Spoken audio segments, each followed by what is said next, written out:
সহ 6 জনের বিরুদ্ধে ভুয়া বাড়ি ভাড়া চুক্তিনামা দেখিয়ে প্রতারণার আশ্রয় নিয়ে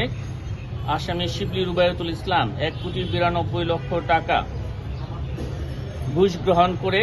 এবং ভুয়া বিক্রয় চুক্তি দেখিয়ে পণ্য রপ্তানি না করে প্রতারণা ও জাল জালিয়াতির আশ্রয় গ্রহণ করে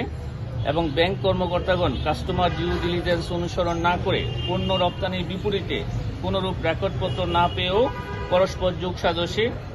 নিজে বা অন্য কারো অপরাধ লব্ধ আয়ের অবৈধ উৎস গোপন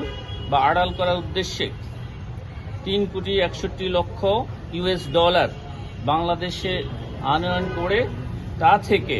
$1,84,28,820 টাকা নিজে গ্রহণ করে এবং প্রেরক ও তার সহযোগীকে তাদের অবৈধ অর্থ ব্যাংকিং চ্যানেলে দেশে আনার ব্যবস্থা করার অপরাধে বর্ণিত আসামিগণের বিরুদ্ধে দণ্ডবিধির 161, 165A, 420, 468, 471 ধারাসহ দুর্নীতি প্রতিরোধ আইন